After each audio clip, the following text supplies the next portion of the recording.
रात के तकरीबन 11 बजे के आसपास का वक्त होता है और दो भाई बहन आपस में बैठकर प्लानिंग तैयार करते हैं, योजना बनाते हैं और योजना बनाने के बाद दोनों भाई बहन अपने माता पिता के कमरे में चले जाते हैं, जिसमें भाई के हाथ में तलवार होती है और बहन के हाथ में धारदार चाकू होता है। और उसके बाद एक भाई अपने पिता की गर्दन को काट कर बिल्कुल अलग कर देता है और देखते ही देखते उसकी जो बहन होती है वो अपनी माँ के सीने पर कई बार चाकू से वार कर देती है।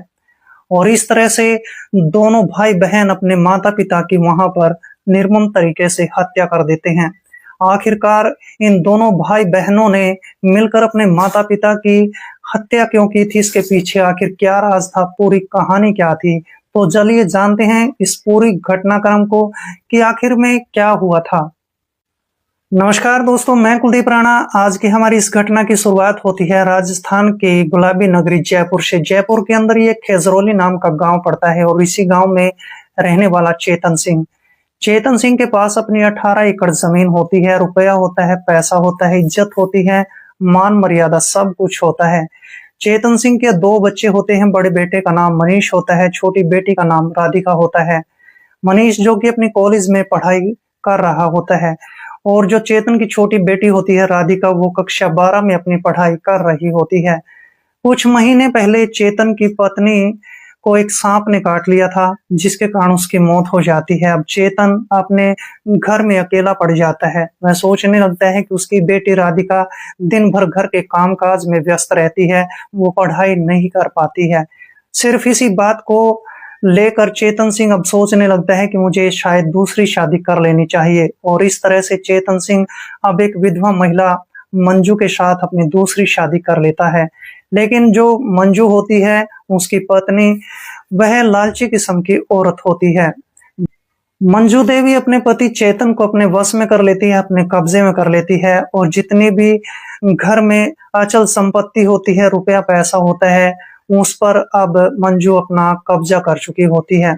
लेकिन इस बात से ना तो मनीष को ऐतराज होता है, ना ही मनीष की बहन राधिका को ऐतराज होता है। मनीष और राधिका फिर भी हंसते मुस्कुराते हुए अपने काम में व्यस्त रहते थे, अपनी पढ़ाई में बिजी रहते थे। थोड़ा वक्त गुजरता चला जाता है और जब भी मैं मनीष को और राधिका को थोड़े बहुत पैसों की जरूरत पड़ा करती थी तो ये अपने पिता चेतन सिंह से पैसे ले लिया करते थे। चेतन सिंह भी हंसते मुस्कुराते हुए दोनों बच्चों को पैसे दे दिया करता था। लेकिन वहां पर जब भी मंजू से पैसे मांगे जाते थे या मंजू से थोड़े बहुत पैसे किसी न किसी काम के लिए मांगे जाते थे तो मंजू दोनों बच्चों को मना कर दिया करती थी। और इस तरीके से थोड़ा वक्त और गुजर जाता है। लेकिन अब इस लड़के मनीष का एक रिश्ता आ जाता है एक लड़की का, जिसका नाम रजनी देवी होता है। रजनी देखने में काफी खूबसूरत और सुंदर लड़की होती है और मनीष को भी वो काफी पसंद आ जाती है। और देखते ही देखते पिता चेतन अब मनीष और रजनी की दोनों की शादी कर देता है और इस तरीके से मनीष और रजनी भी अपने परिवार में खुशी से रहने लगते हैं, अच्छे तरीके से रहने लगते हैं। लगभग 2 महीने का वक्त गुजर जाता है और इतना वक्त गुजरने के बाद एक ऐसा दिन भी आ जाता है जिसमें रजनी अपने घर पर अकेली होती है, घर में कोई भी नहीं होता है। लगभग शाम के 4 बजे के आसपास का वक्त होता है और रजनी का ससुर चेतन सिंह अपने खेत से कामकाज करके अपने घर पर लौटता है। और जैसे ही चेतन सिंह घर पर आ जाता है तो वह देखता है कि घर में आज कोई नहीं होता है, केवल उसकी बहू होती है।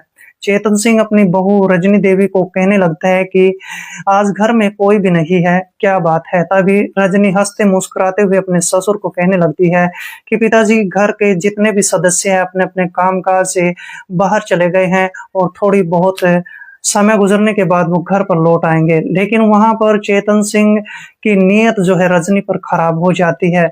अब चेतन सिंह रजनी के पास आता है, उसको कहने लगता है कि मेरे पास काफी रुपया है, पैसा है, मान मर्यादा भी है, सब कुछ है और मैं तुम्हारी जितनी भी ख्वाहिशें हैं, तुम्हारी जितनी भी पैसे रुपए की इच्छाएं हैं, वो सारी पूरी कर सकता हूँ। रजनी अपने ससुर की सारी बातों को समझ जाती है, लेकिन रजनी कहने लगती है कि तुम मेरे पिता समान हो, तुम्हें ऐसी बातें शोभा नहीं देती है। इस तरह से वहां पर चेतन सिंह को थोड़ा सा गुस्सा आने लगता है और इसके बाद चेतन सिंह की हद यहाँ तक बढ़ जाती है कि वह अपने बेटे की पत्नी रजनी देवी के साथ छेड़खानी करने लगता है। ये छेड़खानी रजनी से बर्दाश्त नहीं होती है। रजनी देखते ही देखते अपने ससुर चेतन सिंह के गाल पर एक तमाचा मार देती है और इस बात से चेतन सिंह काफी चिढ़ जाता है। आज तो चेतन सिंह इसको कुछ नहीं कहता है और अपने घर से बाहर चला जाता है। लेकिन जैसे ही शाम के 7 बजे के आसपास का वक्त होता है तो घर के सारे सदस्य एक एक करके घर में लौट आते हैं और इसके बाद जैसे ही रात के 8 बजे का वक्त हो जाता है तो रजनी परिवार के किसी भी सदस्य को कुछ भी नहीं कहती है। वह चुपचाप खाना तैयार करती है, अपने सास ससुर को खाना खिलाती है, साथ में अपनी ननंद राधिका को भी खाना खिलाती है और इसके बाद अपना खाना लेकर अपने पति मनीष के कमरे में चली जाती है और इसके बाद मनीष भी खाना खाने लगता है। जैसे ही मनीष खाना खा लेता है तो उसकी पत्नी वहां पर रोना शुरू कर देती है। रजनी रोते हुए गिड़गिड़ाते हुए अपनी पूरी कहानी अपने पति को सुना देती है। पति मनीष जैसे ही अपनी पत्नी की बातों को सुनता है तो गुस्से में आग बबूला हो जाता है और फिर इसके बाद मनीष अपने कमरे से बाहर निकलता है और अपनी बहन राधिका को अपने कमरे में बुला लेता है। अपनी बहन को कहने लगता है कि हमारे पिता ने दूसरी शादी करके पूरे घर को बर्बाद कर दिया है, ना तो वो हमें रुपए पैसे देता है और साथ में आज उसने बहुत बड़ी गलती भी कर दी है, उसने रजनी के साथ बदतमीजी की है। ये बात जैसे ही राधिका सुनती है तो फिर राधिका अपने भाई को कहने लगती है कि चलो कुछ बीच का रास्ता निकाल लेते हैं और इसके बाद जो मनीष होता है वो अपनी बहन राधिका से कुछ देर तक बातचीत करता है और इस तरीके से आज की रात तो गुजर जाती है। जैसे अगला दिन होता है तो अगले दिन जो मनीष होता है वह एक मेडिकल स्टोर पर जाता है, कुछ नशीला पदार्थ खरीद कर लाता है और जैसे ही नशीला पदार्थ खरीद कर लाया जाता है तो फिर अपने घर पर अपनी पत्नी रजनी को वो नशीला पदार्थ दे देता है। कहने लगता है कि आज शाम तुम्हें अपने ससुर और अपनी सास के खाने में ये नशीला पदार्थ मिलाना है और इस तरीके से जैसी शाम होती है तो शाम के समय खाना तैयार किया जाता है और रजनी फिर चुपचाप तरीके से अपने सास ससुर के खाने में वो नशीला पदार्थ मिला देती है। जैसे ही ससुर चेतन सिंह और सास मंजू देवी खाना खाने के बाद अपने कमरे में जाकर लेट जाते हैं तो 1 घंटा गुजरने के बाद उनको गहरी नींद आ जाती है और जैसे उनको नींद आती है तो इसके बाद मनीष अपनी बहन राधिका को फिर से अपने कमरे में बुलाता है और फिर से थोड़ी देर तक बातचीत की जाती है। जैसे ही दोनों भाई बहन की बातचीत खत्म हो जाती है तो फिर राधिका रसोई में जाती है, वहां से धारदार चाकू उठा कर लाती है। मनीष अपने घर से एक तलवार उठाता है और दोनों भाई बहन अपने माता पिता के कमरे में चले जाते हैं। माता पिता के कमरे में जाने के बाद मनीष अपने पिता पर तलवार से वार कर देता है और उसकी गर्दन को काट देता है और देखते ही देखते राधिका अपनी सौतेली मां मंजू के पेट में एक चाकू मार चुकी होती है।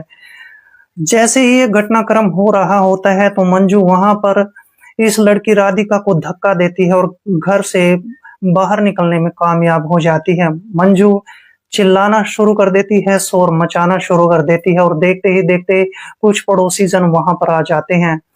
दूसरी तरफ जो चेतन सिंह का छोटा भाई होता है एक भानु सिंह, वो भी अपने घर से बाहर निकल आता है और वह देखता है कि मनीष और राधिका ने मंजू को जान से मार दिया था। जैसे ये पूरी घटना घट जाती है तो इसके बाद भानु सिंह नजदीकी पुलिस स्टेशन में फोन कॉल करता है और 1 घंटे के बाद मौके पर पुलिस पहुंच जाती है। पुलिस जैसे ही घर पर पहुंचती है तो वहां पर मंजू की लाश को बरामद कर लिया जाता है और इसके बाद पुलिस घर के अंदर जाकर जब देखती है तो वहां पर चेतन सिंह की लाश बिस्तर पर पड़ी हुई थी, उसकी लाश को भी बरामद कर लिया जाता है।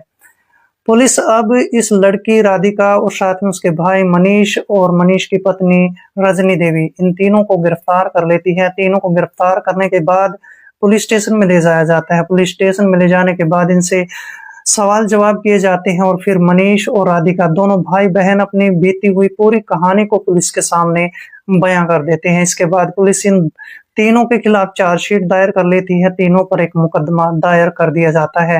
लगभग 7 महीने का वक्त गुजरने के बाद 2 अगस्त 2025 को इन तीनों को उम्र कैद की सजा सुना दी जाती है और इस तरीके से चेतन सिंह का हंसता खेलता परिवार बिल्कुल तहस नहस हो जाता है। क्या दोस्तों, इस चेतन सिंह की सबसे बड़ी गलती वहां पर होती है जब उसने दूसरी शादी की थी और दूसरी सबसे बड़ी गलती वहां पर कर दी थी जब उसने अपने बेटे मनीष की पत्नी रजनी पर गलत नजर रखी थी। दोस्तों, इस घटना को सुनाने का मेरा उद्देश्य किसी का दिल दुखाना नहीं था, बल्कि आपको सजग करना था, आपको सतर्क करना था। तो मिलते हैं किसी ऐसी घटना के साथ, तब तक के लिए दोस्तों जय हिंद, वंदे मातरम।